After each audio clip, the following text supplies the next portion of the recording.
Hello welcome दोस्तों, मैं दीपक और आप देख रहे हो दीपक सेलर यूट्यूब चैनल को। दोस्तों आज के इस वीडियो में हम बात करने वाले फ्लिपकार्ट कैंसलेशन पॉलिसी के बारे में। यहाँ पे ऑर्डर कैंसलेशन के लिए फ्लिपकार्ट ने यहाँ पे एक पॉलिसी लाई, उसी पॉलिसी के बारे में आज के इस वीडियो में हम डिस्कस करेंगे। हालांकि आप लोगों को आसान भाषा में बताना चाहूँगा, तो अगर आप कोई ऑर्डर फ्लिपकार्ट करते हो और यहाँ पे 24 आवर्स के बाद उस ऑर्डर को कैंसिल करते हो, तो उस मामले में आप लोगों को ऑर्डर कैंसलेशन के चार्जेस देने पड़ेंगे। आप लोग बोलोगे कि बाबा मुझे आपसे ज़्यादा दिमाग है, आप ये क्या बता रहे हो, मैं तो कैश ऑन डिलीवरी ऑर्डर डालूंगा, कैश ऑन डिलीवरी ऑर्डर डालूंगा तो कैसे यहाँ पे मैं कैंसिल करने के बाद फ्लिपकार्ट मेरे से चार्जेस ले सकता है। तो दोस्तों यहाँ पे मैं आप लोगों को बताना चाहूँगा, अगर आप कोई भी ऑर्डर डालने जाओगे कैश ऑन डिलीवरी, तो आपको यहाँ पे एडवांस कुछ अमाउंट पे करने के लिए बोला जाएगा। जैसे कि यहाँ पे मैं आप लोगों को बताना चाहूँ, मान के चलते कि मैं कोई एक ऑर्डर ले रहा हूँ और वहाँ पे कैंसिलेशन पॉलिसी के तहत वहाँ पे मुझे 200 रुपये का यहाँ पे कैंसिलेशन पे चार्जेस लगने वाला है, और मैं यहाँ पे कैश ऑन डिलीवरी ऑर्डर डालने जा रहा हूँ, तो यहाँ पे मुझे एडवांस में 200 रुपये पे करने पड़ेगी फ्लिपकार्ट को, तभी जाके वो order cash on delivery order यहाँ पे प्लेस हो जाएगा। तो आप लोग बोलोगे कि बाबा लास्ट में मुझे वो प्रोडक्ट मिल जाएगा, तो मिल जाएगा। तो यहाँ पे आप लोगों को बताना चाहूँगा, आप लोग वो प्रोडक्ट रिसीव करते हो तो आपने स्टार्टिंग में 200 रुपये यहाँ पे भर दिए, तो यहाँ पे 200 रुपये कम अमाउंट यहाँ पे आपसे कैश ऑन डिलीवरी में लिया जाएगा। तो यहाँ पे ये पॉलिसी किस तरह से या फिर कैसे यहाँ पे ये पॉलिसी काम करेगी, इसी के बारे में हम बात करेंगे। और यहाँ पे जानेंगे बाबा एक्चुअल में ये फ्लिपकार्ट ने जो पॉलिसी लाई, ये सही में सच्ची में यहाँ पे अच्छी है या फिर आपके लिए बुरी है, तो इसी के बारे में हम डिस्कस करेंगे। तो हालांकि आप लोग यहाँ पे देख सकते हो कैंसिलेशन पॉलिसी का पेज मैंने यहाँ पे ओपन करके रखा है, तो आप डिटेल्स में पढ़ना चाहिए तो पढ़ सकते हो। मैं यहाँ पे आसान भाषा में आप लोगों के साथ समझाने की कोशिश करूँगा। हालांकि उसमें जो कुछ लिखा है आप डीप में यहाँ पे पढ़ने की कोशिश करिए तो करिए, अदरवाइज मैं यहाँ पे आप लोगों को समझा देता हूँ एक्चुअल में कैंसिलेशन पॉलिसी क्या है, फिर कैसे काम करती है।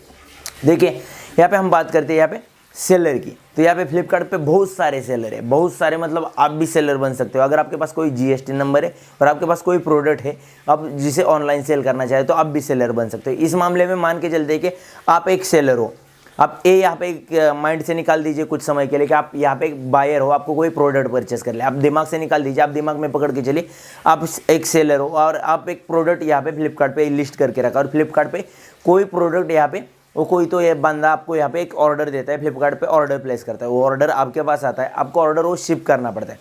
आप एक सेलर हो तो जाहिर सी बात है उस प्रोडक्ट को आपको पैक करना पड़ता है, यहाँ पे प्रिंटिंग वगैरह निकालनी पड़ती है, इनवॉइस वगैरह बनाने पड़ते हैं। उसके बाद उस ऑर्डर को यहाँ पे आपको कुरियर कंपनी को देना पड़ता है, यहाँ पे कुरियर चार्जेस वगैरह पे करने पड़ते हैं। वो प्रोडक्ट लास्ट में जाके यहाँ पे उस बंदे के पास पहुंचा जाता है जिसने ऑर्डर डाला है, और उस बंदे को पहुंचाने से पहले वो बंदा यहाँ पे कैंसिल कर देता है। तो उस मामले में क्या होता है, यहाँ पे जो सेलर ने यहाँ पे चार्जेस पे करिए थे कुरियर कंपनी को, सेलर ने जो अपना टाइम बर्बाद किया उस ऑर्डर को पैक करने के लिए, उस ऑर्डर को निकालने के लिए, या फिर उस ऑर्डर के इनवॉइस बनाने में, या फिर बाकी सारी मेहनत जो सेलर ने ली, उस मेहनत तो वेस्ट में चली जाती है। और बहुत सारे बंदे आज के दिन में ऐसे जो खाली पीली उसे कुछ लेना देना नहीं, ऐसे ऑर्डर डालते रहते हैं और वहाँ पे कैंसिल करते रहते हैं। इन्हीं फ्रॉड ऑर्डर को रोकने के लिए फ्लिपकार्ट ने ये पॉलिसी लाई। तो आप लोग मुझे पूछेंगे बाबा दीपक भाई सच में ये पॉलिसी सही है क्या? तो दोस्तों उस नज़रिए से देखो कि आप भी एक सेलर हो, और अगर आपको यहाँ पे इन प्रोडक्ट को यहाँ पे सेल करना है तो इसमें ऊपर कितनी मेहनत लेनी पड़ेगी।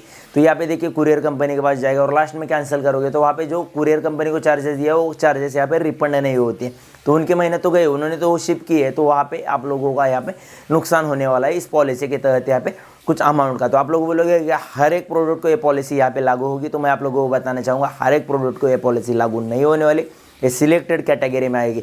जैसे कि यहाँ पे जो बड़े प्रोडक्ट होते हैं, जैसे कि आप लोग बोलोगे कोई कबर्ड हो गया, कोई फर्नीचर हो गया, जैसे कि यहाँ पे बेड हो गया, आपका टेबल हो गया, जो बड़े बड़े प्रोडक्ट होते हैं उन प्रोडक्ट को शिप करने में यहाँ पे सेलर को बहुत ज़्यादा खर्चा करना पड़ता है, पैकेजिंग पे ज़्यादा खर्चा करना पड़ता है। इस मामले में उनके बारे में यहाँ पे फ्लिपकार्ट ने सोचा है और यहाँ पे ये पॉलिसी लाई। अगर आप लोग मुझे पूछोगे कि बाबा ये पॉलिसी सही है क्या, तो मैं बोलूँगा जी हाँ जनून सही है।